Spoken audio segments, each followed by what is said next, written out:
messieurs, notre classe de 3e va vous présenter un des pays qui parle le français, qui est le Maroc. Tout d'abord, est-ce que vous savez pourquoi le Maroc est nommé Maroc?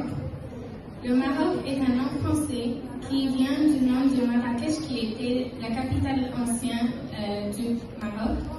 Ce nom est issu du berbère Amur et Nakus, qui se divise en deux parties. Amur, qui signifie protection, loup et promesse, et Nakus, qui signifie Dieu.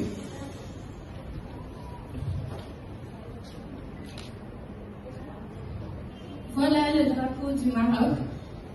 Le fond rouge signifie la force, la bravoure et la valeur. La couleur verte signifie la joie, la sagesse, l'amour et la paix.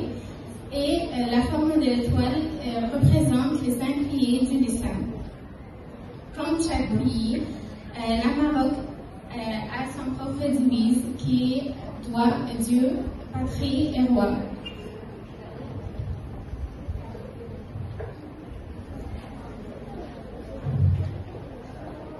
Le Maroc est un des pays arabes qui parlent couramment le français. Cela a dû plusieurs raisons. Premièrement, la France a colonisé le Maroc pour 44 ans. Les Marocains étaient influencés par la langue française. Deuxièmement, pour la croissance économique et pour augmenter ses liens avec l'Europe, le gouvernement marocain a décidé de renforcer ses liens avec la France par la promotion de la langue française. Maintenant, je vais laisser ma parole à Farid.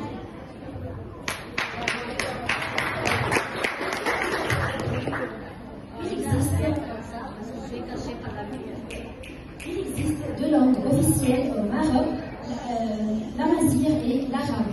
L'arabe est une langue officielle pour les anciens marocains. C'est une langue qui n'a pas une forme unifiée et on ne le parle pas trop dans notre vie quotidienne. Cependant, le français, comme une première langue étrangère au Maroc, elle est largement utilisée dans les médias et dans l'administration. De plus, certaines régions pratiquent aussi l'espagnol. Venons maintenant à notre costume marocain, le koftan. C'est une tenue traditionnelle de Maroc. Il est sous la forme d'une longue tunique, en général à manches longues. Il est originaire du XVIIe siècle lorsque Sultan Ahmed El Mansour a introduit une tunique transparente qui est appelée foukia, par-dessus un kaftan droit.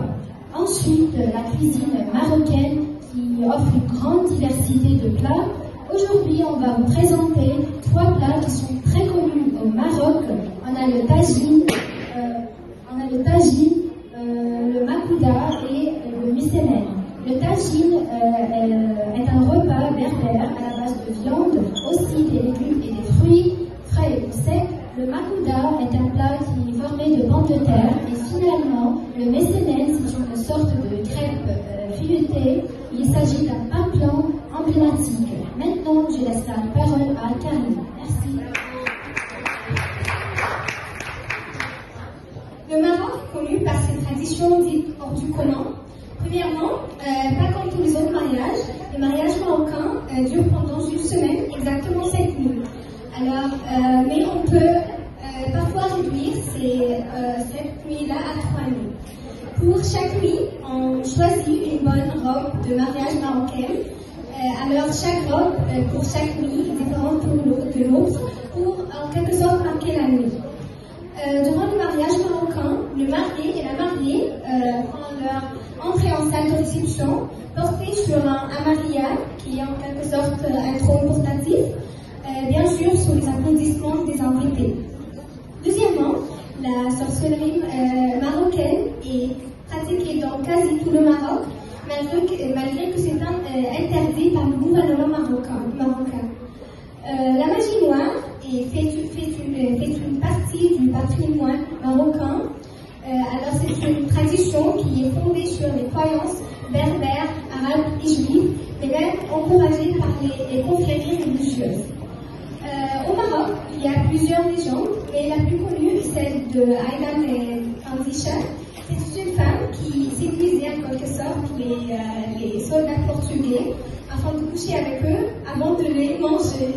Elle était par la suite tuée par eux, c'est pour cela qu'elle est devenue une djinn qui tuait les hommes. Et voilà, on vous a présenté quelques informations sur le Maroc.